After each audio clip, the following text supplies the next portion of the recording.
Welcome to the Mindful Movement Show. We're your hosts, Tony and Amanda Johnson. This is a podcast dedicated to helping moms and dads heal their hurts, transform their health from the inside out, and become the best people, partners, and parents they can possibly be. Our mission is to normalize struggle and profile stories of resilience, character building, and the process of healing and becoming. In Season 1, we spotlight healers from a variety of modalities who are also parents. We hope you enjoy the show. Good morning, Mindful and Fit fam, and welcome to this Mindful Monday edition of the Mindful Movement Show. We are so blessed to have Derek Jacobsma on the show today to share his gifts, talents, and story with you. He is a personal empowerment coach who helps people find their flow and do it every day. He has great experience as a corporate trainer who has both created and facilitated leadership development programs to improve engagement and performance. He prides himself on helping people up-level their performance over the long term without sacrificing their mental and physical health. He runs retreats to help you unplug from technology and plug into your health and wellness by teaching you the science and practices that help you become the best version of you.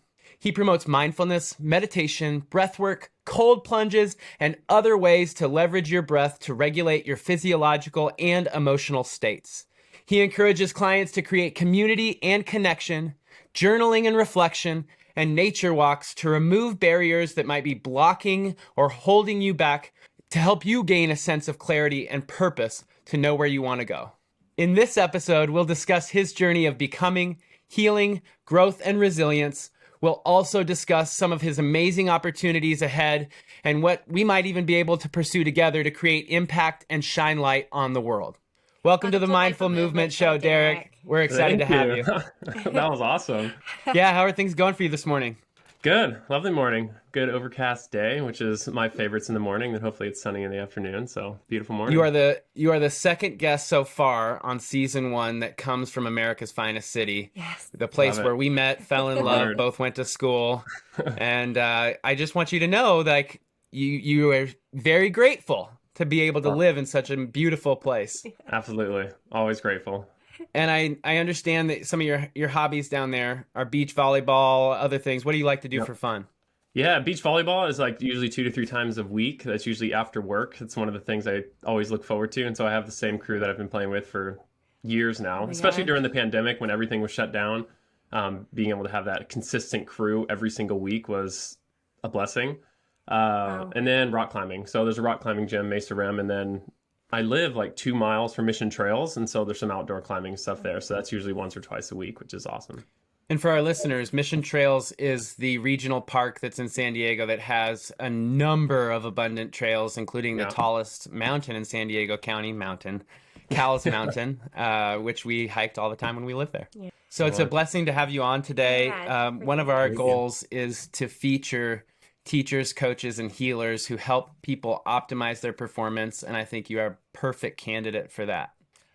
We'd like to begin by discussing the ways in which our experiences shape who we are and how we show up in the world as people, partners, and coaches. So can you please share some of your formative experiences that shape how you show up in the world? Yeah, big question. Well, to zoom out a little bit, I mean, I grew up in California, on the central coast of California, in a small town, Templeton, which is up in San Luis Obispo County. Grew up in a very Christian, very conservative community where everybody went to church multiple times a week. You have youth groups, you have winter camps and summer camps, you have church, and everybody in your family is part of like the women's ministry, men's ministry. So very much involved in the church growing up. But then we also had this other side of, I'm the youngest of 4 brothers, and we all grew up out in the country doing a bunch of crazy stuff. It was very normal for us to break bones, get lots of injuries, but we grew up racing BMX. And actually as a family, we ran a BMX track where we hosted local, regional, national races. And my family started doing that when I was 5 years old. And what else do you want to do when you're 5 years old except ride your bike with your friends? And so I started doing that all the time. We ran that out at my family's campground. And so did that most of my childhood. But then I also had this religious component of going to church. I loved my church life. I loved school. And then I loved riding my bike all the time. And so I think I didn't realize how much those experiences really shaped and influenced what I do today, without doing some of like the deep work and journaling and reflecting, and certain things show up in your life and you start to get curious of like, where is this coming from? Why am I feeling this way? And so I think a large part of how that shaped me is one, throughout my childhood, I've recognized people who've created a safe space for me to be able to express myself and be open with myself. But unfortunately, throughout my childhood, really till I was like 21, I didn't really have a whole lot of people, a whole lot of spaces for me to be comfortable expressing myself and who I was. And so I kind of had to suppress and keep a lot of that hidden because it wasn't really acceptable as much. And so I found what I do is, well, first teaching at San Diego State and then now becoming a coach and even corporate trainer was a large part of what I get paid to do now, essentially, is creating that safe space for people to courageously express themselves, to be vulnerable, to figure out and ask themselves the deeper questions that really clarify who they are and help them actually move past some unresolved things that they have going on. And so I didn't really recognize that. It just kind of, I felt like that was just my natural path. But I found out that I'm like, oh, I'm essentially being paid to be able to provide people with these spaces that I didn't really have growing up. But then on the other side, I had this like BMX, extreme sports, racing motocross, and like very high adrenaline, high cortisol releasing activities that when it comes to school and other parts of work, that I learned that I do really well under high pressure situations. Growing up, we would travel across the country to go race a 45-second race, 3 motos. And I got very accustomed to, from being 5 years old to 16 is when I stopped racing BMX and I switched to motocross, to very high pressure situations. And for a while, I always thought, in going to school and even at work, I would say, it's like, man, why do I always procrastinate? I always wait to the last minute. But then I realized, I'm like, oh, I'm just used to waiting till there's so much pressure where the only thing you can do is just to perform. And once I learned that, I started to be less self-sabotage, less doubting myself, and starting to use that of creating systems and structures in my life to be able to add pressure in order for me to perform. Because I've realized about myself, it's like I need that pressure to perform at my best. And so learning that this is where it came from. Okay, how can I use this for my advantage?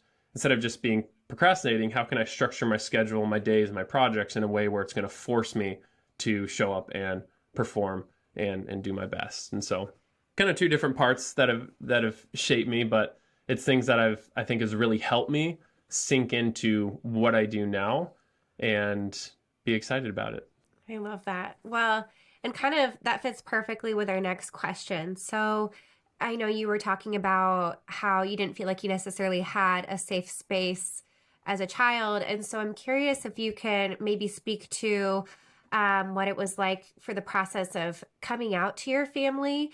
What lessons do you have for people who might be struggling with the process of accepting or communicating who they are to loved ones, or maybe even how to help parents provide safe spaces for their children in a way that maybe you would have valued as you were coming out? Yeah. Well, it was quite the process. There was never really one moment of being like, I'm out, or like, hey, here's who I am. I'm attracted to the same sex. It's quite the journey for other people and also myself. And so growing up in a very religious family, it's pretty clear. And I've read the Bible cover to cover 3 times. And it's pretty clear what the ideal biblical sexual ethic is. Man and wife, context of marriage. Anything outside of that is immoral, and also compared to lots of other things of murder, pedophiles, a bunch of really things. bad. And so, yeah. But I realized growing up, you observe and you learn how people think about, queer people or homosexuals or any of that. And so, one thing you do know is that like, you can't be that. Like, that is not an option to be that, because it's an abomination. That means you're going to, burn in hell forever. And so these are not things that are really readily talked about, even sex in general, or even attraction identity, because it's just assumed that, you're just going to get married and Figure it out. you know, figure it out, have a happy life, Yeah. and things like that. And the funny thing was, is that like growing up, so I never really expressed or came out any of that. And I think it got hid well with this guise of extreme sports, because that's more of a masculine sport. Totally. And when I grew up, I thought, gay people were just guys who wanted to be girls, who were super feminine, super flamboyant.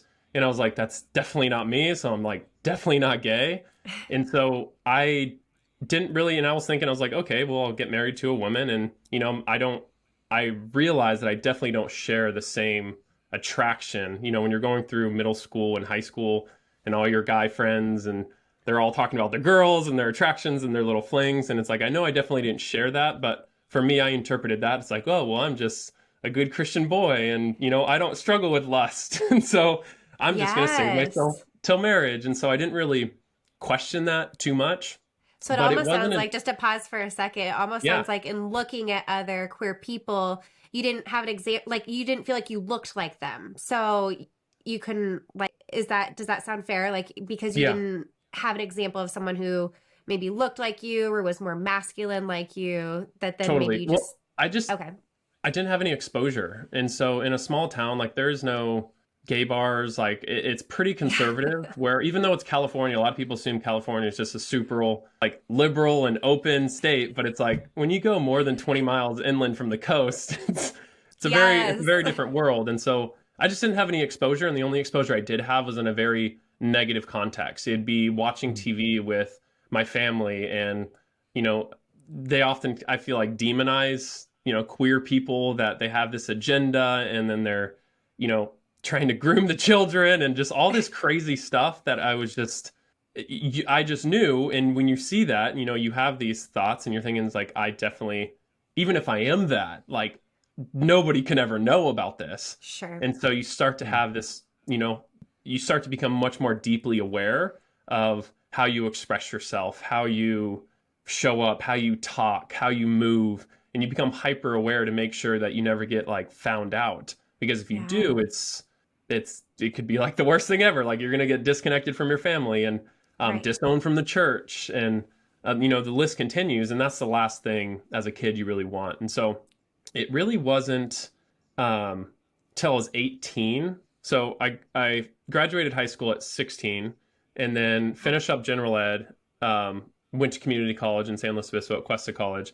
And then at 18, it was kind of a gap year. And I was like, okay, I'm done with my general ed. I don't really know what I want to do with my life. And so this Christian camp that we were going to every winter, every summer, it was this year-long program where we took a year out of our life. And it was 56 students. And it was this program. It's supposed to be more life effective in Christ. It's very extreme. For 1 year, you Wow. can't listen to music unless you make it. No media unless you make it.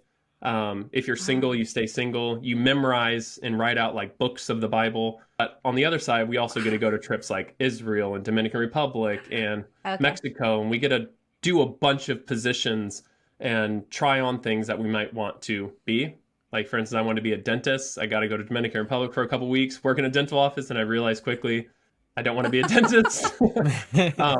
Because you can't talk to your patients, and they actually have a higher like suicide rate and everything as well. And I think a large part of that is not everybody likes to go to the dentist. Mm.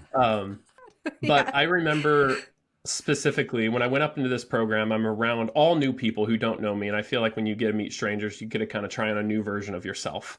Because nobody knows your past history. You just get to be present and, in a sense, more authentic.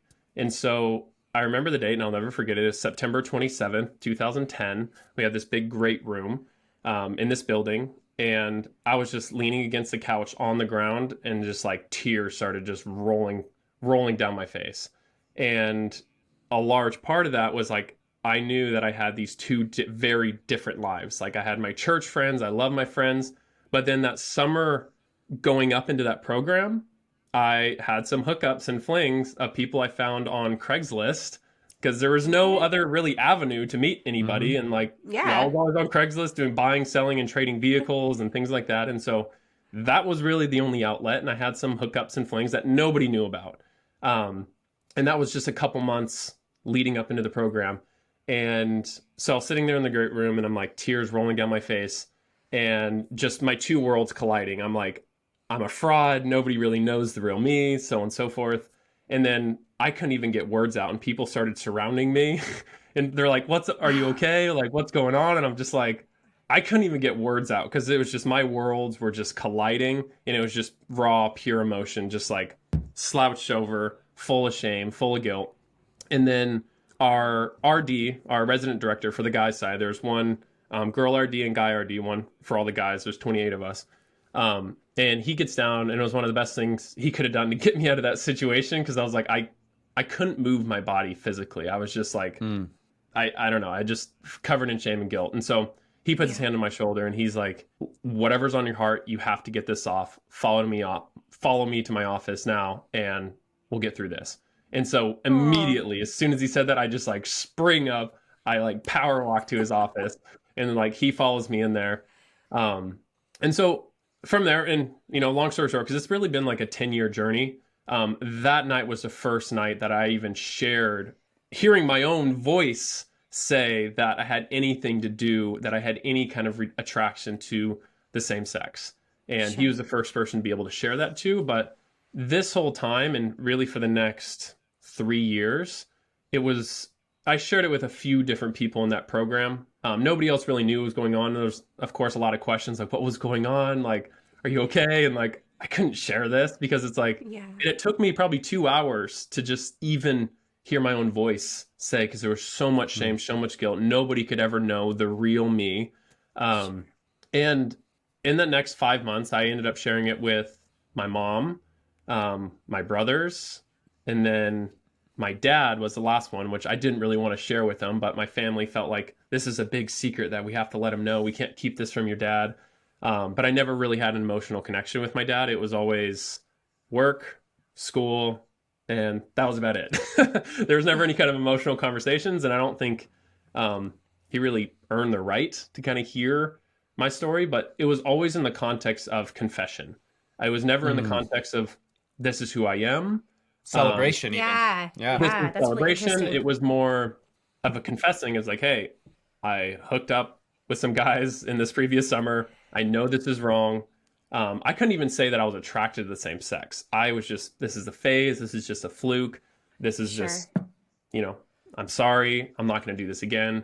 And for that year, like, it would be daily, like, screaming out to God at night. I would go by myself, like, it was up in the mountains, like out into the forest, and like praying for God to just make me straight, praying for God to like send me a girl that I'm attracted to, just to like confirm and give me like a hint of like hope that I can like be straight and I can actually live a happy, fulfilling, heteronormative life. And it was tough. It was like a lot of, I have tear-drenched journals of just like, and it sucks because when I read it now, it's just like so tormented, so much shame, so much guilt, so much struggle.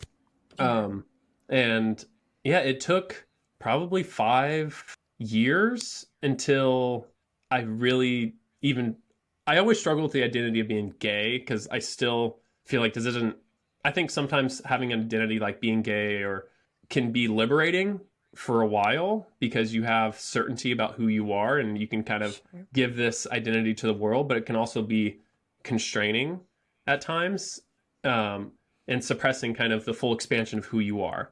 And I always hated like a sexual identity to be the core of who you are, and that's how everybody knows you. And so that never really sit well with me. And so it was actually a Christian book that it was Strength and Weakness. It was a book about same-sex attracted disciples. And how you can be in the church, and it gave me some new terminology that I think really helped. And it sounds so silly and so basic, but just saying that like attracted to the same sex, instead of if I'm meeting someone for the first time and they want to know, or say, sure, I'm gay, like it's an easy answer, off on your way. But anybody who knows me, all my closest friends, we're attracted to the same sex, and that's just an attribute of who we are.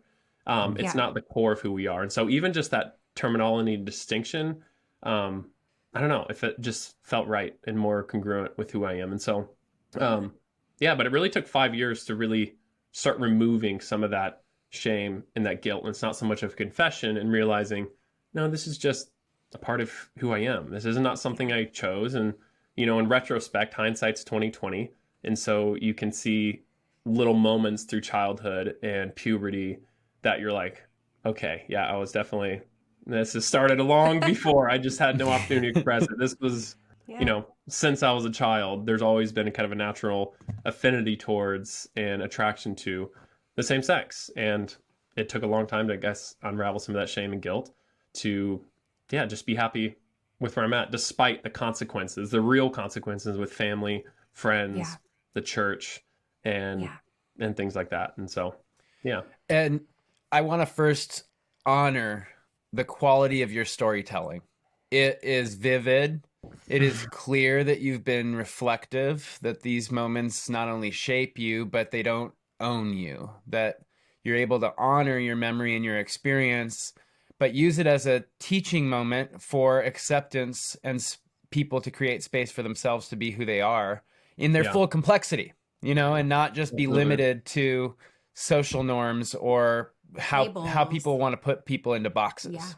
Yeah. But I do want to zoom in on a few of the things you said, of which there are many, right? That That was a residential short director. version too, so stop me whenever. Yeah. So that residential director that took you out of the freeze stage, right? Your nervous system collapsed on itself due to the swirling cycle of thoughts that are going through your head, and you just froze in that moment of being alone in that pain. Hmm. And that residential director was able to touch you. So first of all, the healing potential of touch to create connection, and then second, Hmm. held space for you to get those thoughts out and release them and process them. Can you take us into that moment in his office or in their office where you were Yeah. able to come to terms with this out loud? Um, hmm. Well, the first thing as you were talking is I do remember vividly as I was laying basically on the ground with like my head slouched like up against the couch, Oh. and I was because I was just laying down again, I couldn't move, and I was looking at the fireplace, and it wasn't going, but there was like a rock there, and like my gaze was just fixed on this rock. Like I didn't even move my eyes, kind of thing. It was just like tears rolling down. I was just fixed on that, and so once I got up, go to his office, sit down. He kind of lets me, collect myself. And there's also a few people like outside the door. I didn't realize that at the time, but they were like on their knees praying for me. And so it was a very Oh. sweet, a very Okay. kind of amazing moment because I'm their brother, and my heart's breaking, their heart's breaking. They're praying for me. Hopefully everything goes well. And so once I take a few minutes to collect myself, um, as we're talking to him, he again, I couldn't get any words out, and he knows I'm obviously like wrecked. I couldn't remember everything he says, but there's a few things that I think did help. Was that to allow me to feel again safe in that moment to share? Was that, Yeah. hey, I've heard some of the like worst things imaginable. Whatever you're going through, like you're still loved. I love you, and you can share. I'm not going to see you any different. That was a key thing, because my Okay. thing is like, man, in a sense, I prided myself in this reputation I created for myself. Right? I've always been really good at school, really good at sports, like, outgoing and sociable, and everybody has this image that I was proud to create for myself. And I'm like, any Mm. disruption of that. And so I think when speaking to that, it's like, hey, I'm not, whatever is on your heart, I'm not going to see you any different. Yeah. And I think in the back of his head, he probably had some inclination of probably what I was going to share. At least that's my interpretation of it. I would have to probably have another conversation with him. But um, yeah, I think those core things of validating, of like, hey, you're still loved. Whatever you say to me is not going to change the way I see you. And I think that was a huge part to start getting some of the things off my chest. And it was really, I didn't even really know where to start, right? Because this is a whole childhood. And then now you're like Right. 18, and then you have this, like, I guess a hot boy summer, like going up before that was completely secret. Like nobody knew. And it was because I was already living on my own. I had my license, and like nobody knew, and nobody could know. And so, yeah, it was just broken sentences. And again, it was like 2 hours of me finally starting to get stuff off my chest. And then by the end of it, I felt 100 pounds lighter, when you just feel like you're almost floating, where you like wipe up the tears. And when I walk out, like there's a few guys, and I'll still remember that they were still on their knees, like they were in tears, like outside there. I don't know if they can hear anything. If they do, great. but they were outside on their knees praying, and that was yeah, that was pretty powerful. But that moment was um, that was like the catalyst for me to start having some of these more authentic conversations in order to connect on a deeper level and more authentically. There's probably only like 5 people over the course of this is the beginning of the program. That was like another 11 months of the program. Um, yeah, there's probably like 5 more people that I had these conversations, and each time it was always shared with tears, but each time there was a little bit less tears. Like there's a little bit more resolution and meaning and sense making. But again, it was always in the sense of like, that's not who I am. This is like, Yeah. that's sin. Like, you know, this is not what I'm going to do. This is just my past. And now you know. And so little did I know, it's still my present and my future. It's a part of who you are. Yeah. It's part of who I am. And I want to zoom in on one other thing. Before I do that, I just want to say how cool of an opportunity would it be to travel the world for a year Yeah. and basically Love it. create and discover and ask questions and grow so close to a community that when someone breaks down in their own shame spiral, that others join and share that pain and Yeah. share that Yeah. suffering in such a way that unites and bonds them. That's really cool. And I think if Very powerful. I could sign my girls up for that after their gap year, that I'd do it right now. Yeah. I also want to zoom in though on some of the father wounds that you intimated in your narrative. That Mhm.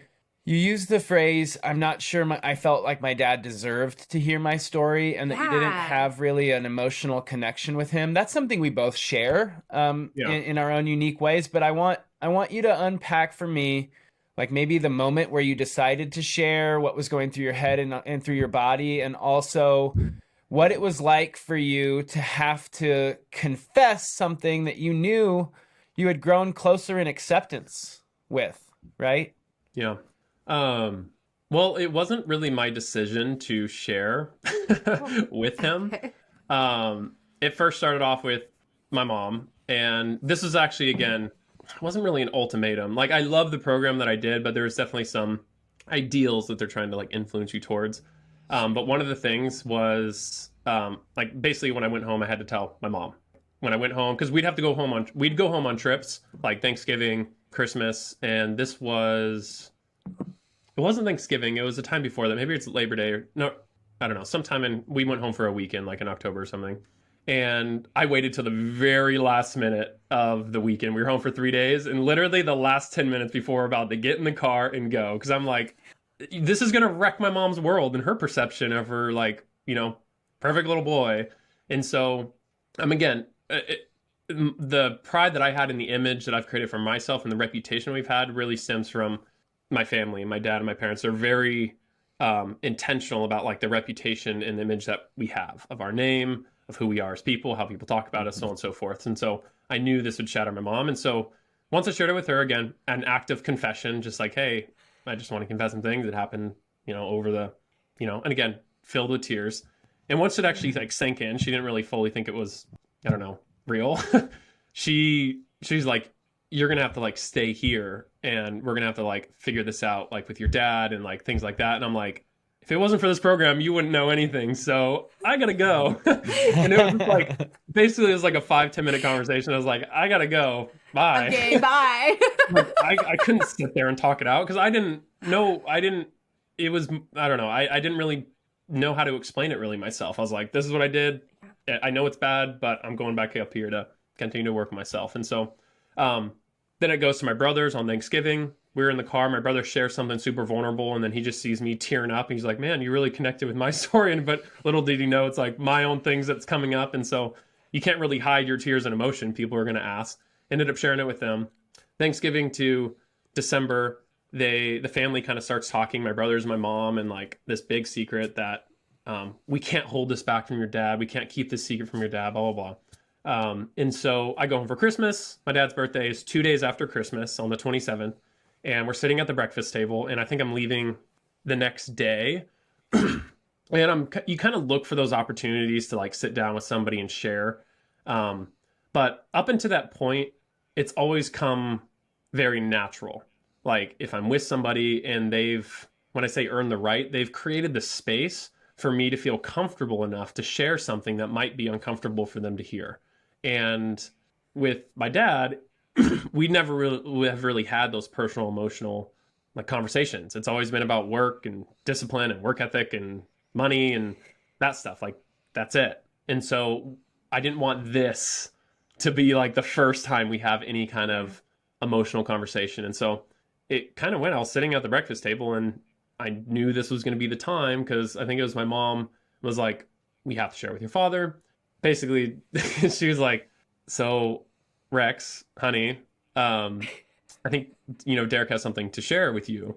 And I was just like, I don't think I even said anything because I'm just like slouched back in my chair. I'm just like, the classic nonverbals of like disengagement because I'm just like, I don't even want to be here.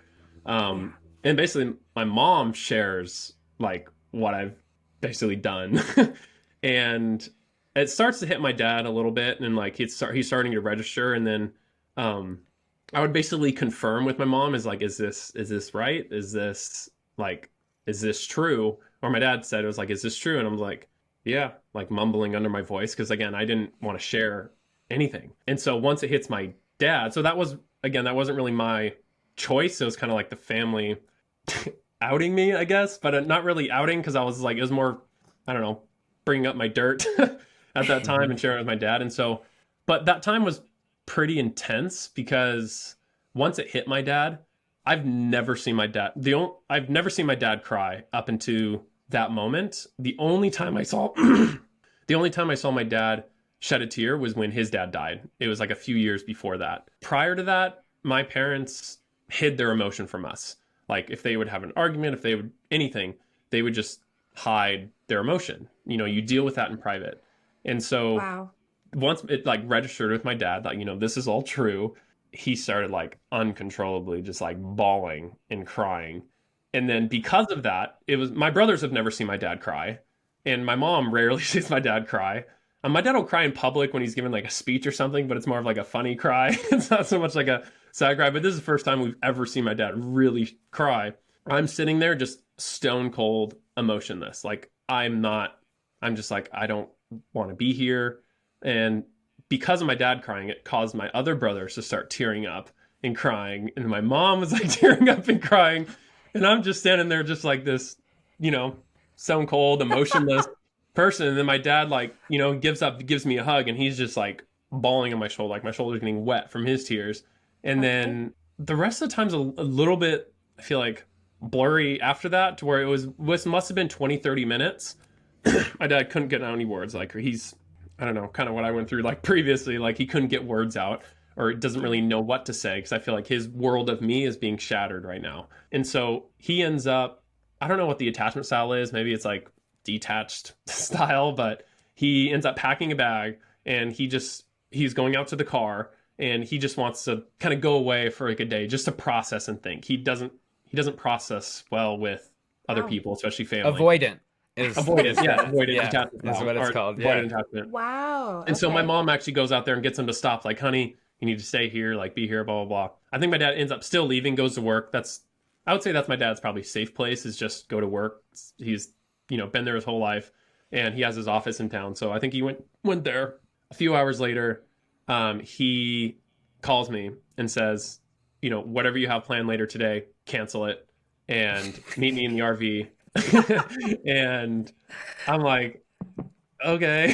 He's like, dun dun dun. I'm bringing home Subway and like meet me in the RV, but whatever you have, make sure you cancel it. And I'm like, okay. And so long story short, we go in the RV, we sit down, one-on-one, and again, I don't want to share with you. I feel like this wasn't really my own doing at my own timing, because I think if someone's going to come out or share something, like you don't like force them to share. I mean, in retrospect, it's fine. It would have happened, but like it's always up to the person to disclose or share things that are innately personal to them. And so I'm sitting there and he basically just said like, start from the beginning. Like, where did this happen? And it was very interrogative interview. And it was just like, what do you want to know? Like, I don't. And so I just share, confess things. I share things, I give as much as he would have wanted. And sharing as much as I even know about myself, because it's not like Mm. I wasn't saying Yeah. I was gay or this is who I am. This is just, again, all of an act of confession. Um, and yeah, that was a very tense conversation. Um, I can only Very interrogative, imagine. very interviewing, and I would just kind of give give the responses to honor the questions that he asked. I always believe in honoring the questions that people ask. If they're willing to ask it, I got to be willing to answer it. Mm. And yeah, and then I didn't really have a great feeling going in, leaving the next day, but I was like, you know what? Band-Aid's ripped off. It's done. I'm so glad that I have to get to go back up to the mountains, like away from the family. And it was the same thing with him and mom. Like, you got to stay here. That we would exchange emails back and forth because at this program, you only had 20 minutes of computer time a day if you chose to use it. So with email and things like that, emails exchanged and as them kind of processing it of like, and this is stuff that was like very difficult because it was, you broke our trust. Like, Wow. and they would sign off their emails, like, with love from a broken heart. Like, you owe us an Wow. apology. Just like stuff that was very challenging. And like, I'd read those Yeah. emails. I couldn't respond to that. I would just like read Yeah. it and then just not respond. Or I'd respond like, okay, or like, sounds good or cool. Because I'm like, I don't know. I felt like I shared with them, and then like I'm doing my own processing up here. I'm not at the point where I can just have a open dialogue with this, unless we're willing to come to this with a little less triggered emotions. Yeah. And Mhm. so, yeah, that was kind of, but that was really the start of like kind of 10 years. I mean, they've come a long way. Even just, I feel like they're at the acknowledgement stage instead of, there's the acknowledgement, the appreciation stage. And I feel like up until this last year is the first time I'm in a same-sex relationship now with my partner. And we've known each other for like 8 years. We've been together for like a year and a half. And it's the first time where I feel like there's been an explicit acknowledgement and Gotcha. questions that are even asked about my personal life.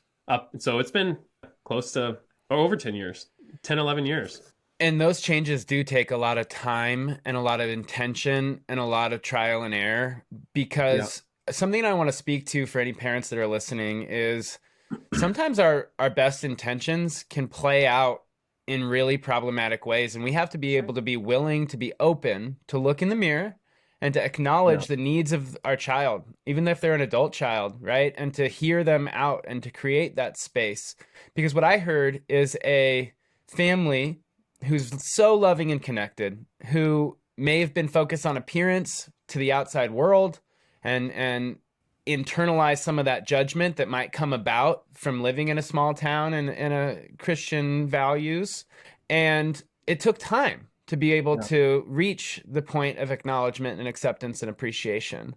But sometimes in our intentions to maintain that cohesiveness, right, Hmm. we end up outing somebody in the family or forcing them to speak about stuff that they're not ready to necessarily process out loud, especially in Yeah. an environment that's not that safe. Yeah. And what I'll say is I have my own relationship to those types of family dynamics where, because there was not a discussion, an open and transparent discussion of emotion in the process of raising the kids, some things just are seen as off limits, and Yeah. some things which might already be shameful or invite feelings of shame and Hmm. self-doubt, that becomes amplified, right? That Yeah. becomes such a thing that can be crippling to a Yeah. relationship and fostering that growth and connection.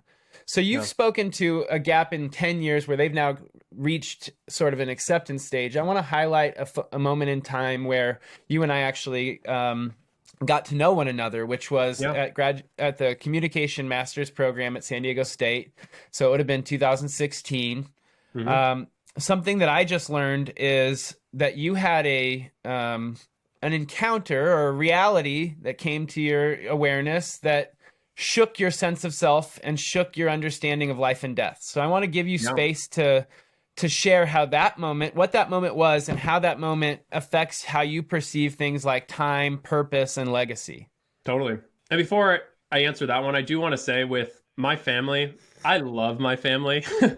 unconditionally, and it's been a long time for me to get to the point where I used to show up to family gatherings during this whole time of like with an energy of like, I got to fix them. I got to show them. I got to show them and, Mm-hmm. get them to have guilt and shame about like, for me. And so I would show, but they would also show up with the energy. Like I was always the elephant in the room that I needed to be fixed, or I needed to, repent and marry a woman. And I hated like walk away from my gay lifestyle, whatever that meant. Cause I'm like playing volleyball and rock climbing. Like what the heck's a gay lifestyle? But I Sounds great. I know. I'm like, okay. I'm like working and like, why are you so obsessed with like, who I share a bed with at night? Yeah. And so, but I love my family, and I've really had to make a mental shift in my mind of being like, man, I am so lucky to have Yeah. two individuals in my life at the end of the day who they have a room in their home that I can always go to, and they love me in their own unique way. They didn't love me in the way I needed and the way I wanted, but like they provided for me. They've, I grew up in a home that had structure and routine and rhythm. And so in me showing up now, instead of being so critical or judgmental of them, showing up with more curiosity and passion. I think that's Sure. been a big shift. Instead of waiting for them to ask me questions about my personal life, which hasn't happened or maybe not happen, maybe won't happen, me showing up and being curious and like getting to know them more and having a much more unconditional love for them, even though I don't get it from me. So I don't need their love or validation. So I just wanted to say that because I don't want like if my family listens to this, because Totally. I love them. I'm going to accept them for who they are, even though we Yeah. disagree and they might think I'm going to go to hell. Like I still love them so much, and they've done so much for me. They provide for me. I still have a place. I'm going to go home for the holidays with my partner, which is a first. Oh, okay. And so, yeah, I just wanted to say that because a lot of bad stuff Absolutely. happened, but that's not their fault. It's just, And let's Yeah. add on to that right quick, because family dynamics are almost always going to include ebbing, flowing, ups, downs. Yeah. And if I think the world would be a very different place if we were moving beyond this black and white judgment, criticism, labeling, shame game between both of us, and we Yeah. were able to approach our family with a curiosity and understanding and appreciation, regardless of our differences, and maybe even foster open dialogue about where that happens without emotion. But I want to give you credit because that doesn't happen unless you have reached a place of stasis, homeostasis within yourself. You've Totally. reached a point of healing, understanding, and compassion that allows you to see your parents and love them even in spite of their limitations. Absolutely. And just being more confident and loving of myself, that started with me of like, I couldn't even be in a same-sex relationship that's committed. I could always have flings, sure, but I could never fully commit and accept myself fully because I had all this shame and guilt to work through. And so it wasn't really till I got to that point that I can even give that and have, it's like I always say, like you would give from our overflow. It's like once you fill your cup and you can overflow, then you can give to others and love them at a greater capacity. And so, but it's also important to have boundaries because I think sometimes when we're raised with this family first ideal, great, but sometimes certain family members don't deserve your time and energy and effort to where you have to have some boundaries and know when, because like I don't want to use up all my valuable energy every day to trying to earn their love or get them to love me or feel validated and this kind of stuff. And so it's important to have boundaries and accept people for who they are and who they're not and love them in spite of that, but not spend all your waking hours trying to get their love and get their validation. Because once you love yourself, you don't really need other people's love as much. And so I feel like it's also important to have boundaries because there's some really fucked up families and there's some people that it's probably better that you distance yourself from them. And so I would just, I would add that in there. It's important to have those boundaries, but it's also comes from a place once you're full and you've accepted and you love and you've done the work yourself, you can get to a point where you can love people without expecting anything in return. I love that. And the reality of a mindfulness practice is it is even possible to extend loving kindness in meditation to somebody who you do not desire a relationship with, simply by virtue of offloading some of that hate or conflict or negativity that exists on your heart and in your soul, simply by acknowledging that person that you may have a deep conflict with, maybe not your most traumatic relationships, but somebody that you have a deep conflict with, and extending them wishes of being well, happy, healthy, simply by virtue of how it helps you, right? Yeah, absolutely. And so let's get back to grad school and Yeah, comprehensive exams and the event that shaped your understanding of life and death. absolutely. So grad school was the first time I felt like I was actually challenged in school. Like I feel like up into that, it was like school was always just easy for me because I used it as a motivator to just get it done, get out. What do I need to do? What do I need to pass? Whatever. So I can get out and ride my bike and do other things that I really wanted to do more. And so grad school was, yeah, the first time I was like really challenged. And so we're 3 semesters in, and it's a stressful experience. There's certain grad programs, I have some friends going through some ones, and I'm just like, it doesn't really seem too stressful. And I'm just like, this thing is, I think there's also a culture of stress. That's also a thing that's easy to get sucked Mhm. into. I don't think it's Absolutely. necessarily just a result of the program because you also have life to deal with. You're teaching, you're making, $1,000 a month teaching while you're school full time, all this stuff. And so 3 months in, I started to get pretty sick. And so I thought it was just a lot of stress and it's pretty normal to get sick when you're teaching, Mhm. 120, Oh, freshmen each year. They bring everything yeah. into their dorms from the holidays, and like it's very normal for people to get sick. And so, but I was just like running a fever. And at this time, I'm like, you can't really stop. You can't just be like, I'm going to take a week off from, teaching and writing papers. It's like there's no breaks. And so I started to get pretty sick, and I had like 102 fever for like, this is like 4 to 6 weeks. I had like 102 fever. I Whoa. lost like 12, 15 pounds. And I'm like, what the heck's going on? I was like, in my mind, I'm like, this is just self sabotage. That my mind went to self sabotage because I'm like, I'm about to get my master's. I've always been known as like a jack of all trades, not really a master of none. Even though that quote continues saying it's good to be a master of one. But internally, I was like, I wanted to do this for myself to become a professional because it went deeper. And so this whole time, I'm like, my body's breaking down from stress, and I don't have what it takes. Maybe all those thoughts of like, man, all these people got their shit together. I don't have what it takes to become a master of something. And so it goes parallel though, was I raced BMX at a national level for 7.5 years, and I was 6 months away from becoming a professional. Going to the Olympic trials, 2008, BMX became an Olympic sport in Beijing, China. That was my goal.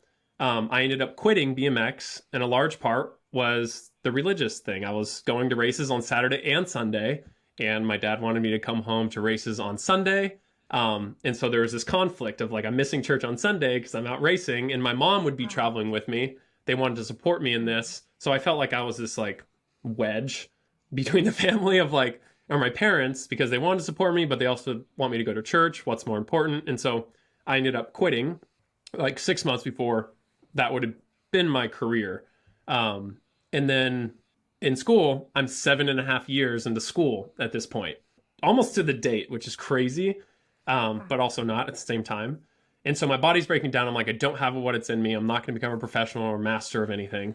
Um, and so in November, I started having these like little skin things show up in like random place in my body, like the size of like a quarter. One, it was like on my leg, and I thought it was maybe just like chafing from like running. Like I'd run stairs and go to the gym and stuff. And then I would have them show up in like random place, like on my arm and then like on my leg, and they would just randomly pop up. Not painful or anything, just skin kind of peeling off. And then we did Thanksgiving out in like Lake Arrowhead with my family, and I'll tell my mom about these skin things. I'm like, I don't know what's going on. She's like, okay, well, we'll just monitor it. If any new ones pop up, we'll take you to the ER. And I'm like, okay. And then I wake up and I'm like, well, I got a new one right in the middle of my butt cheek of like this, like it just popped up overnight. And I'm like, okay. And again, these are painless, but it's just a lot of uncertainty. Yeah. She takes me to the ER during our family vacation, and they pump me full of fluids. I think just a saline solution. They do a bunch of different tests, and like nothing comes back. We're like, okay, this is. And again, I still had like 101, 102 fever, and so nothing happens from that. But we go to the ER, and I'm like, I come back, and I'm like, skin things start to fade a little bit. I'm like, okay, sweet, I'm out of like the woodworks.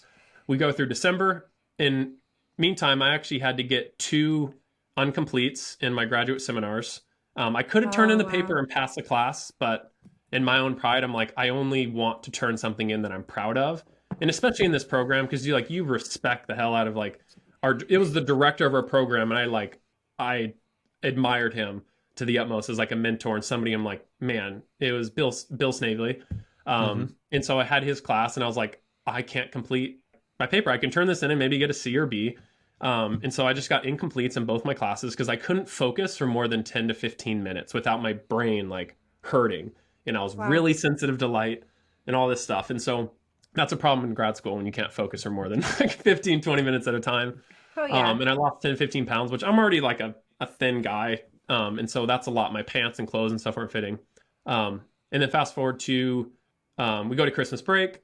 January 3rd, we come back and I'm like, all right, this is the home stretch for the comprehensive exams. We have 3 weeks to study. And of course, you know, you're supposed to study for 6 months for these things. But knowing me and knowing I work well under pressure, I was like, I can do this in 3 weeks. And then I have my buddy Aaron, who Tony knows as well, who we're going to meet up on campus every day and do dry runs of all these comprehensive exam questions, like for 4 or 5 hours a day. Just do it every day until the actual exam date. But then I get a call from like the public health center because I got tested like an STD test on, I don't know, around Christmas. It was on Christmas time. Because that Christmas holiday, I noticed some symptoms. I was like, this is weird. Like I'm having some like kind of STD-esque like symptoms. But I was like, I haven't had sex with anybody in like 3 months at that point. So I'm like, normally, especially with males, that kind of stuff shows up really quick. And yeah, January 3rd, I went into the public health office, and the place that I went to, they were like, we're not open in our clinic today. I'm like, you guys literally just called me. They're like, oh, well, you can go ahead and try this place. So I'm like, East County, San Diego, all the way to like west side of San Diego. I have to go to another place. I'm Okay. like, why can't you guys just tell me my results? Like, you guys usually just tell me, and Yeah. not knowing. And then I go to the Western one, and I go in and I sit down, and I kind of already sensing, I'm like, okay, this is going to be more serious than I thought. And then as soon as the lady comes in, I saw two, funny enough, orange highlighted lines on the paper before she even said anything, that I was HIV positive.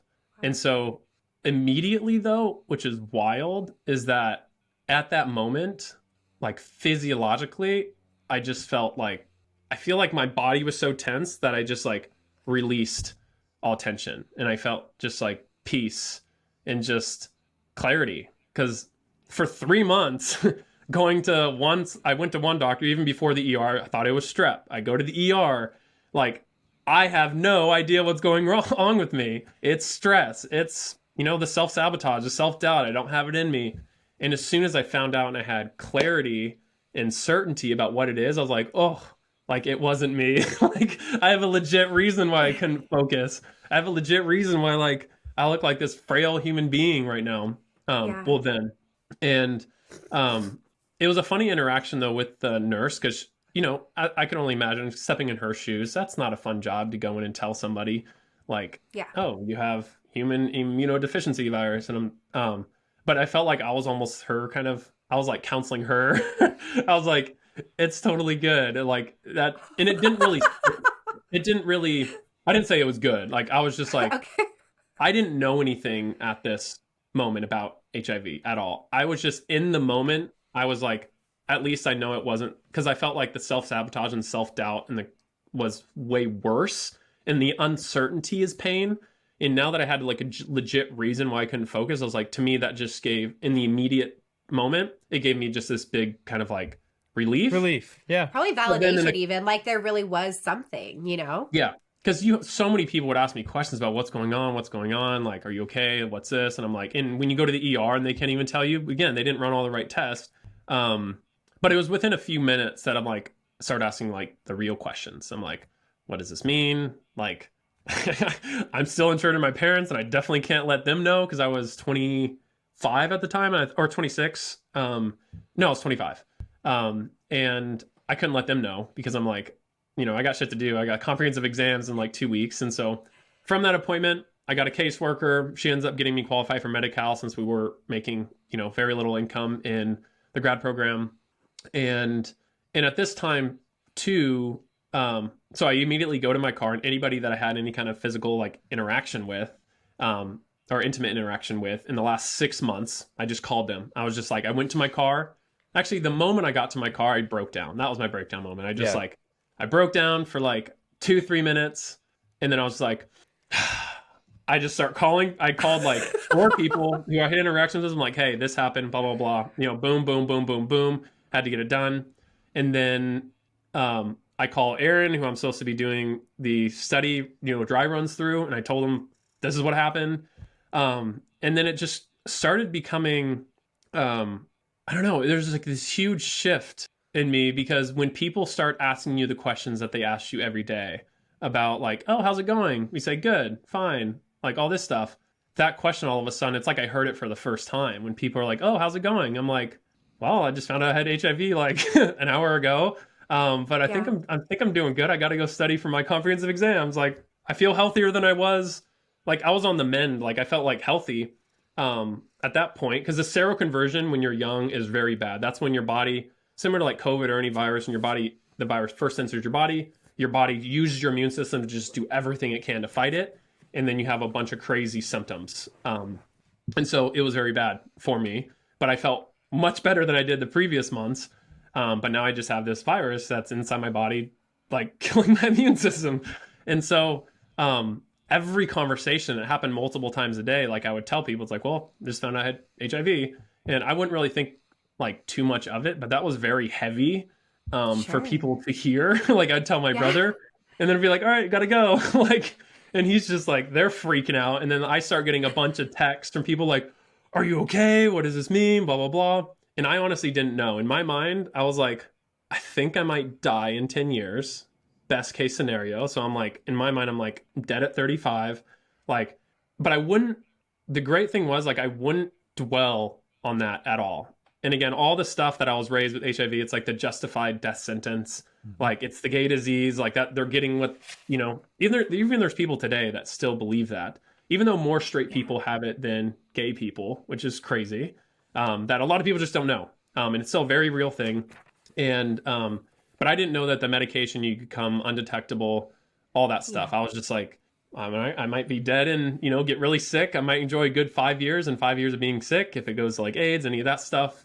But I still had the comprehensive exams in like 2.5 weeks. And between that time, I went from never going to the doctor, outside for broken bones. I've broken a bunch of bones, like my ribs and collarbones. And like, we always grew up going to the doctor, but it was more Yeah. for like surgeries and that stuff, never for like, I don't know, anything internal. So I went from like never going to the doctor to I was going to the doctor 2 to 3 times a week for 3 to 4 hour appointments each time, every week for like 6 weeks.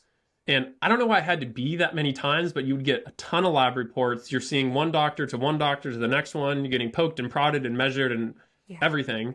And I just, you just have to do it. It's like, what's my other option? And it took me like 6 weeks to actually get medication, to where 2 weeks after that, I became undetectable, which means if I was to take an HIV test today, it would show up. You wouldn't be able to detect it in my body. The medication is that effective. Yeah, the medication is extremely effective, became completely undetectable.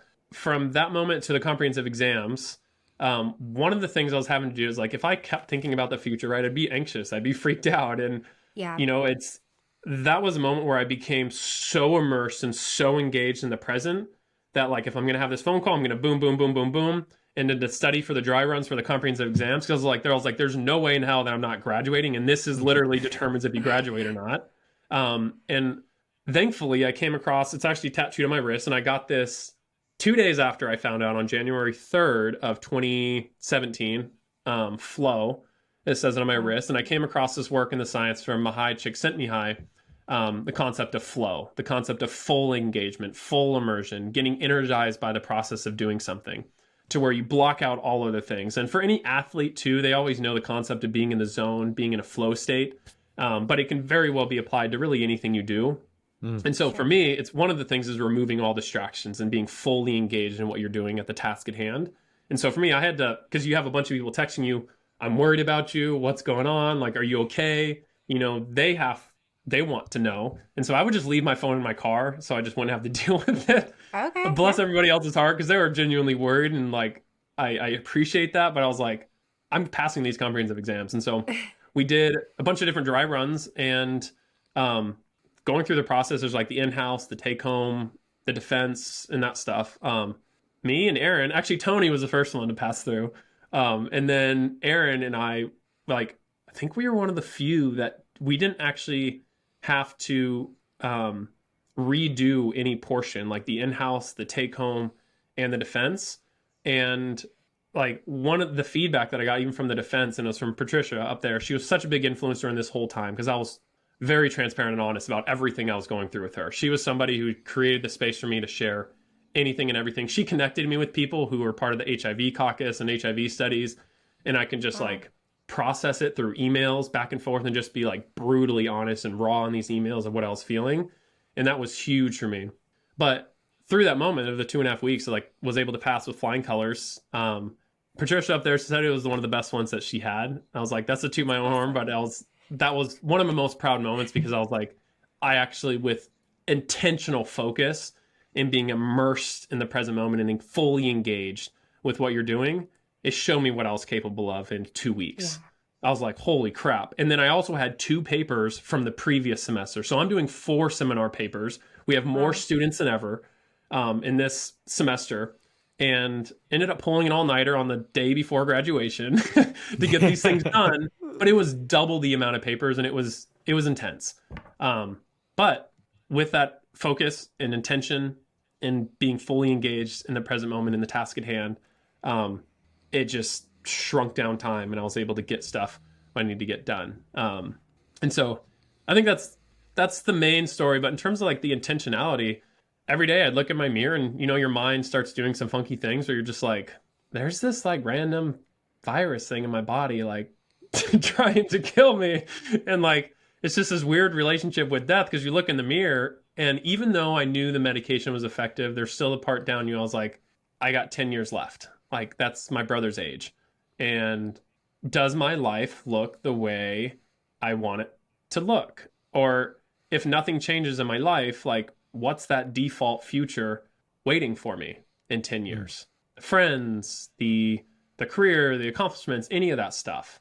And I think one of the most important things that I think was a huge catalyst for was brutal honesty and being courageous and self-expression and vulnerability.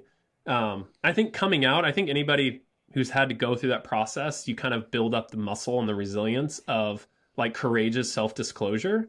And so by the time the HIV thing came, I was able to, anytime someone would ask me a question about how I'm doing, I had to be brutally honest, because if I didn't share the full truth, I couldn't move past that moment. Because I'm like, it's like when someone says, hey, how are you doing? Oh, I'm doing good. And then you leave that interaction, you're still thinking, that's not really true. I'm actually feel like shit, and I actually like not doing okay.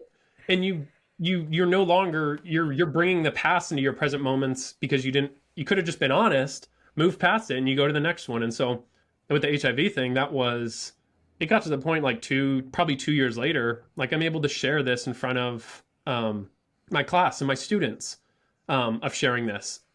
Because if I'm teaching a course on like courageous self-disclosure, you can't just talk about it. You have to demonstrate it. And that's the difficult thing about communication. If you're teaching it, you have to actively demonstrate it. But what I have found is when I do that, it creates the space. Like communication creates the space by what I said to make people feel safe. They're like, oh, if he's able to share that, then what would happen? And it was very predictable. And again, I wouldn't just share this unless, you read the room. If someone asked the question, or if I can share a coming out story, maybe it's, it does a real service for people who might be questioning their sexuality and things like that. And the HIV thing, that was only one class, but that class was like, we were really tight. Like we were really close, really intimate. But what happens is that like, I have a student, she's 18. She shares that, she just got diagnosed with cancer. I forget which cancer it was. And then another person, he starts sharing, abuse and things like that's happening in his family. And then another one, it just starts doing the ripple effect. And I'm just like, whoa, like this. And so I don't know, it just is very powerful. And I think from there, you carry so much less weight on your shoulders when you're able to freely express yourself and be honest. Some people get really uncomfortable if you're sharing that, but that's on them. That's not on you. Mm-hmm. I know that in each moment I need to be fully engaged and leave it all out and express myself fully. And then that's up to the other person of how they want to interpret this and make sense of this. But for me, if they ask the right question, I'm going to give them an honest response. And and go from there. But I think from there, it's living with much more intention, being brutally honest. I say brutal honesty because it's difficult at first. Now I feel like it's been a decade of having these difficult conversations that they're no longer as difficult as they used to be. As you can say, I can talk about it now without being drenched in tears of trying to make sense of the words. And so, yeah, I know that was probably a very long response, but I felt like some of the backstory is important to understand kind of my frame of reference and how I view and see life now. Absolutely. And thank you for sharing. And I want to touch on one thing in particular that you mentioned and kind of circles back to something I was just talking with another mom about. And that's the idea of toxic positivity, which I had just kind of delved into and discovered recently. But the idea that sometimes in trying to be overly optimistic, like the example you Hmm. gave of someone asking, like, how was your day? And you say, great. Hmm. We have this idea of appearances and how we need to show up in the world. And Yeah. I came from kind of a similar family as yours, it sounds like, where you want to have this nice, bright, shiny image where everything is always great. Hmm. And not only can that do a disservice to yourself by not being honest, but it can also, like you're describing, close off the space from other people being able to show up authentically in a Yeah. conversation as well. And there's this idea that I certainly struggle with of not being responsible for other people's feelings, Yeah. when you show up to a conversation and we're not responsible for other people's Yeah. feelings. And how much light you described it like this Hmm. ability to breathe or like a lifting of weight off of your chest by just being able to show up authentically in conversations. And so I Yeah. just want to highlight that and thank you for bringing that up because I think really it's something that we can all gain from, Yeah. and that things don't have to all be sunshine and rainbows, right? Like of course, it's good to see things mindfully and meet where we're at with gratitude, but it's also okay to show up to a conversation and be like, right now it kind of sucks, or I'm going through Yeah. this. And again, the idea that it doesn't just allow you authenticity, but it allows the other person to be authentic too. That's And huge, and I'm glad you brought that up because that's very true. And I think Yeah. it kind of even goes with like when we run public speaking classes, it's like no one likes a robot who if you show everybody your strengths, like people get defensive. But if you Right. show everybody just who you are with your flaw, even just like with leadership, when I do leadership development training programs or public speaking workshops and things like that, it's like learning to just kind of share it all humanizes you. It allows Yes. that very thing is what connects you to everybody else. And I think it goes instead of, even this idea of like wanting the goal is to be happy, like the goal is to be happy all the time and everything's positive is it's that can kind of have the negative effect. But I think it's Absolutely. learning to embrace the complexity and the messiness of all the human emotions and experience. And I think the deeper one Yes. when it comes to gratitude, it's just and what's really creating me with the HIV thing. And I consider this now it's like a blessing because I take a pill every day and it's a reminder of my mortality. And I have Sure. such a deep appreciation because if this would have happened 10 years prior, it was the death sentence, right? Or mhm. you take Yes. 20 pills a day with crazy side effects. And like when you zoom out on the world and there's a rock that we're spinning on, and like I got this disease that was 100% the death sentence. And then 10 years later, I get it. I have such a deep appreciation just for life itself and all Yeah. the emotions we get to experience. And it even got more elevated. I had a friend pass away from an accidental overdose last year, I'm sorry. and came a lot more apparent that as the days, that was the first person I actually lost that I was like friends with and I've known. I've lost siblings, like grandparents and stuff growing up, but I was never really emotionally close with them. Except my friend that passed away. And from the days that followed, it really elevated and kind of captured this was that like, even if I was feeling sad or grief, maybe angry, it was all laced gratitude because I Mm. was like, I'm alive to experience sadness and grief Yes. and anger. And he doesn't get to experience this. And that's beautiful. It is. And such a deep appreciation for, I think, all of the experiences that we have. Instead of just trying to make everything positive, it's in fully embracing and fully feeling all those uncomfortable emotions and really sitting in that instead of like, how do I make myself happy? What substance can I, take to Right. just make myself feel better? What movie or thing can I watch? Just instantly suppress this. But I think that's usually the problem, is that we suppress things that are uncomfortable and we don't sit into it. And I think that's where mindfulness and meditation comes into, because you can sit into it and start to be curious and start to just explore everything you're feeling. And instead of just trying to move it or shift it or do it away, because now it's like whatever comes up, it's, in therapy, counseling, whatever, is like, it's so much better just to be curious, feel the full extent of it so you can actually move beyond it and make sense of it. And so I think that's huge. Yeah, the toxic positivity, I think everything's great. Because everything is great. That's the truth.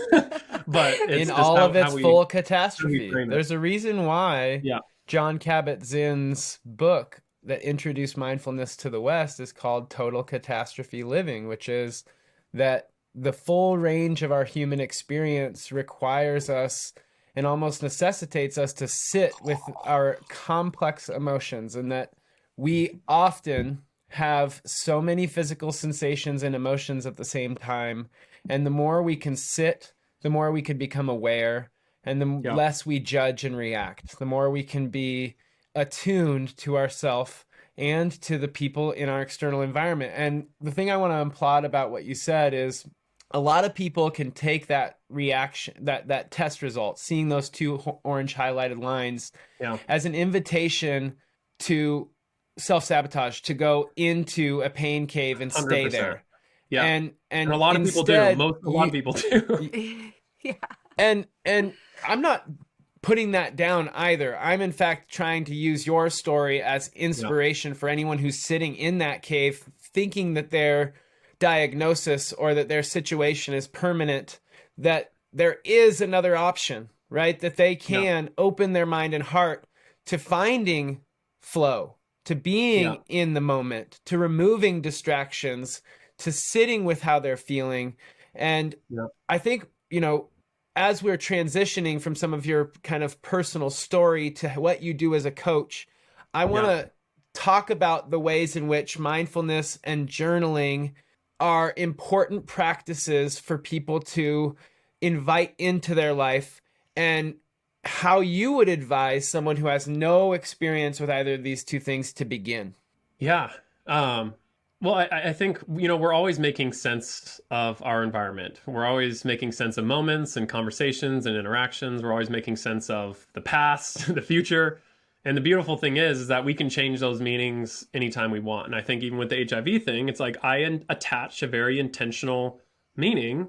Like I define that moment in a way that's going to serve and enhance and improve my life and my impact and my legacy, versus you attaching a meaning that is going to, where I'm going to be the victim and my life's over and what am I going to do and all these restrictions and, what you focus on.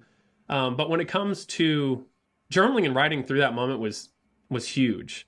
Like corresponding with different people, doing like HIV studies and like being able to just let out raw emotion, and start to capture and make sense of what I was experiencing without trying to suppress it.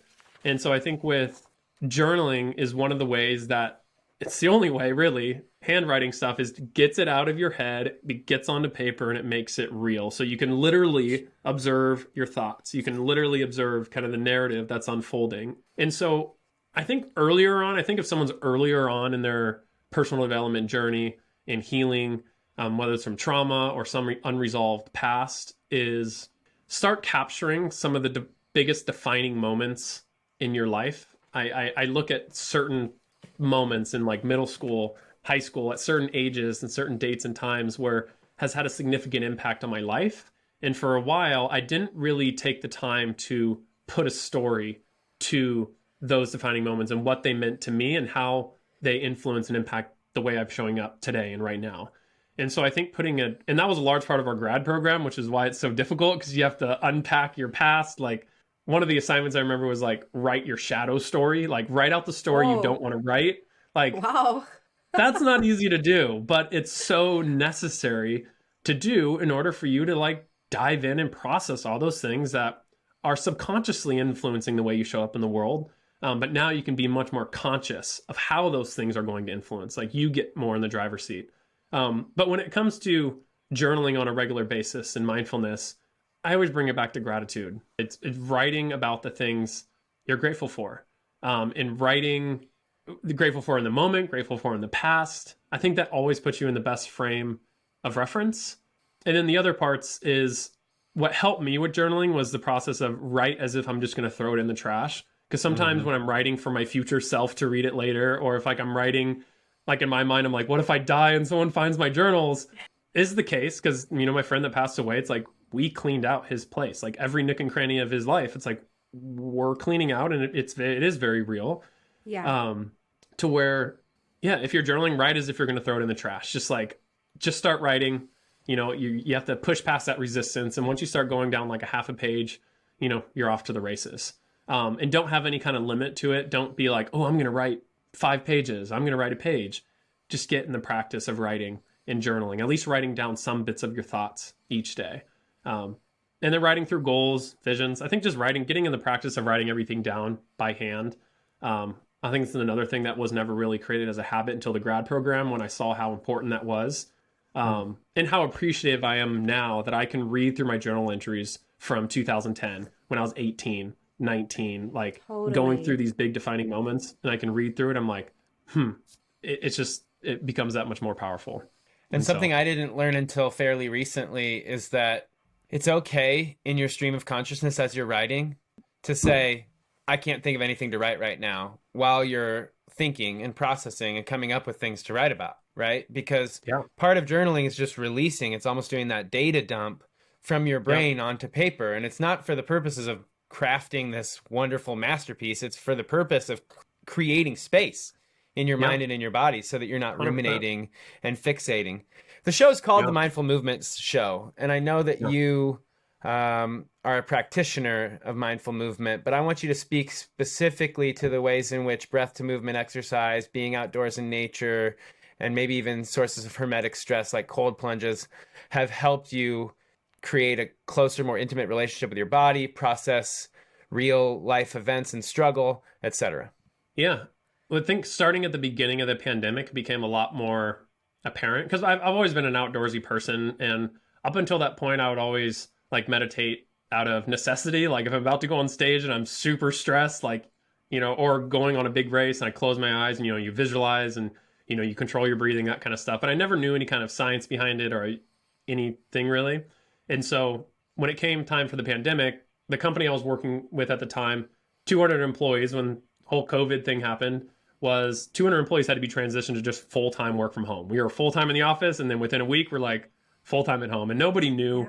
like how long we were going to be home, if it was just a temporary thing, and all the uncertainty. But as the pandemic went, it surfaced a lot of things that I think have been suppressed with Black Lives Matter movement and a lot of things that are going on in the world that, and with COVID and the way different countries and stuff are dealing with it, is a lot of stress. And there's a lot of kind of distraction and noise going on in the world. And it was very difficult to stay focused and get the work done that you need to get done. And so one of the things, it was actually a book that I read was, it's not maybe the best title, but Stress Less, Accomplish More, Meditation for Extraordinary Performance by Emily Fletcher. And it was a meditation book that to me gave me the terminology and understanding and of the science and the differences and distinctions between mindfulness, meditation, and manifesting, right? Because I would grow up always praying and closing my eyes and having this internal dialogue that I'm talking to this, God or this higher power. But with her structure, she kind of goes the mindfulness, which is your ability to bring your awareness to the present.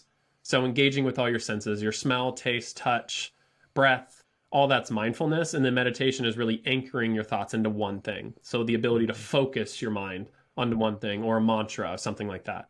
And then manifesting is, right, that's the gratitude part. What are the things that you want to bring into your life? What are the scenes in your life that you want to happen? Things like that. That gave me a very simple and easy structure. And so once I started meditating and engaging in this practice, I noticed that it was, in kind of a way, it was kind of like you're in the middle of a tornado where it's just like that calm stillness. And you can kind of in slow motion see the tornado and everything, the world, the noise, the chaos, everything. You can be there, you can be present with it, but you can kind of observe it and not be sucked into it.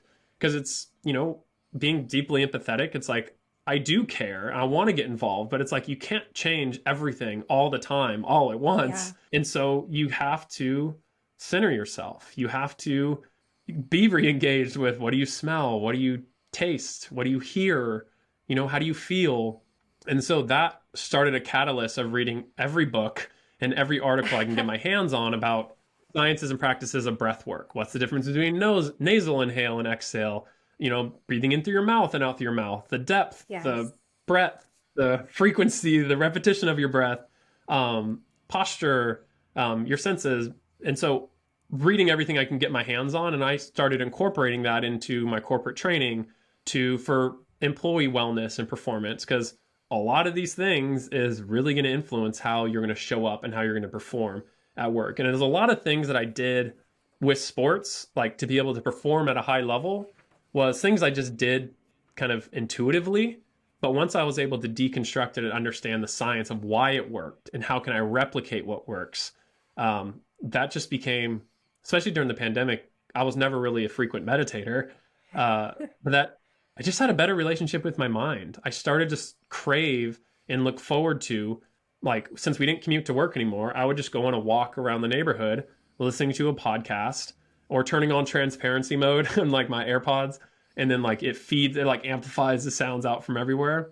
But going up to my little like meditation rock, I started to crave that. And it's just a much kinder, better relationship with your own mind. And it's a way to process. It's just one of the modalities and tools that we have to process, make sense of, and appreciate your mind. And so I think that has really transformed just my relationship with my own mind, and the stress that I don't know, I don't really feel any kind of chronic. I get stressed, right? And I think stress is a good thing. It's important to get stressed and aroused to be able to perform. But it's no longer chronic, because I can use my mind to transition out of it and transition back into whatever I was doing before, and transition to the next thing. And so, yeah, So, I think it's been good. that's amazing. And I want to kind of highlight that particular modality in talking about these retreats that you host. I want to make sure to give some space to the current work that you're doing. So I'm sure the breath work and mindfulness is a part of that, but can you walk us through what an average day looks like at one of your retreats? Maybe share with our listeners kind of what your offerings currently look like, and what does a day look like with where you're currently at? Yeah. So retreats is my latest venture since I quit my corporate job about 6 months ago to go off on my own and just do my own coaching practice. One of the things is retreats, because I believe, me growing up, going to like winter camps and summer camps, the power of just getting away, disrupting all your daily rhythms and habits, and just kind of being in this mountaintop and, having an amazing experience. I believe in the power of that, because there's a lasting impact that comes from that. And so for this one is, my family owns a campground up on the Central Coast. It's on 40 acres of land, full of oak trees, very much immersed in nature. And I have found over the last 3 years, I've been running my birthday as a retreat, kind of as my friends being my guinea pigs for this, Yay! knowing I wanted to do this and I was going to make this transition. And it's a way that's like, they get a free retreat, and I also get feedback from them of the things that they love and the things that they continue to talk about months and even years later. I'm going to try on different things, from different how to facilitate mindfulness, like the dialogue and the voiceovers, how to run a breath work practice where everyone's sitting down in a way that you're not distracting from their experience, and you also are informed about what you're doing, instead of just being like, just hyperventilate or do a bunch of breathing or just get rid of your thoughts. And so now it's going in the retreats. I'll be running. These will be my first paid retreats. And so this will be in January, February, March, and April. So 4 retreats for 2023. They're very intimate. So 8 people or less. It's going to be 6 to 8 people. Because I find any more than that, it kind of starts to sacrifice some of the depth and some of the discussions that we have around the fire. So we can really dive deep and really get to the core of, one, who people are. And so they can get clear on what they really want, who they are, what they value, and by introducing them to the different practices that can help get them grounded and clear, instead of distracted by all the screens and everything that we're looking at throughout the day. So average day, it's 4 days of really sharing the practices and also the science on the back end of a lot of these practices that I have learned and I've used with my coaching clients and training, to incorporate 4 days, full immersion. So mindfulness in the morning. And then I also share the science of what mindfulness is, what it isn't, and the science of what is it actually doing to your brain when you're engaging in this practice. I love Breath that. work, different modalities of breath work, right? How the different rates and cadence and repetitions, and nasal breathing or mouth breathing, the differences of when and how and why to use them. And then we have personal development workshops. So getting clear on your goals, your values, your defining moments, like I was speaking about earlier, having the space where you don't have the responsibility of your daily life to Sure. just unplug, disconnect, and focus entirely on yourself, to get clear, to remove the barriers, to write out a prescription plan of what is it going to look like when you go back home. Because I know integration is a huge thing. You can have an amazing transformative experience, but a large part that I focus on entirely on the last day is like, what is your new rhythm and routine going to look like? And Sure. now that you know what I call your essentials, like there's essential things that I know I need to be happy and fulfilled and excited. One of those is volleyball and rock climbing, spending time with friends, because that's essential. When I don't do that, I don't feel as happy or engaged in being outside in nature. And so it's different for everybody.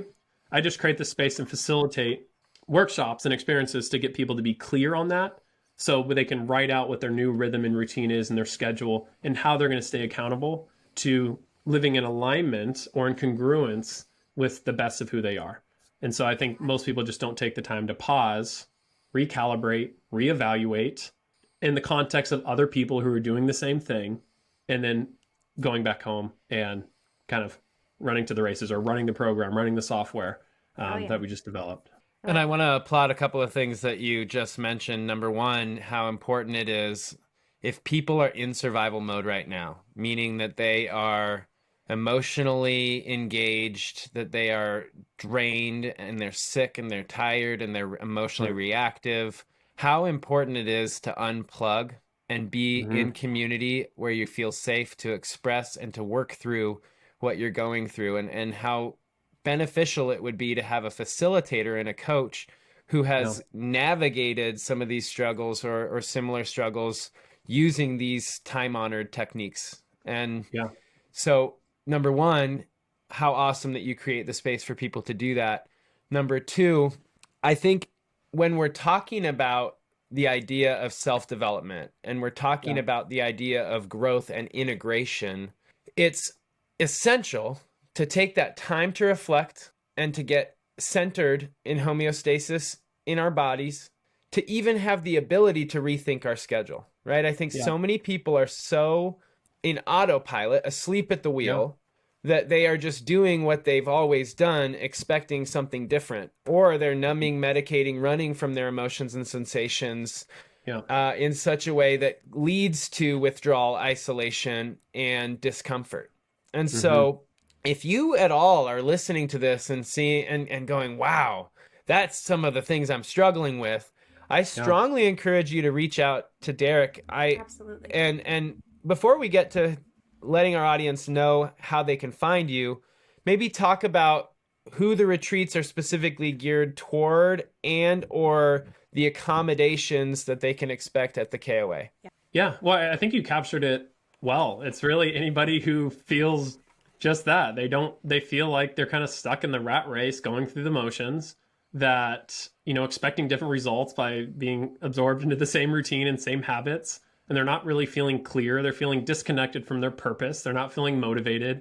Their energy is feeling drained, and they just don't really feel clear on who they are, what they really want. They don't really feel excited about things in the future. So anybody who is feeling those things right now for this first retreat, it's a lot of my previous coaching and corporate clients. So people who are in positions of leadership, who lead a team, because I'm a firm believer is people who are in positions of influence are going to have the greatest impact when they go home.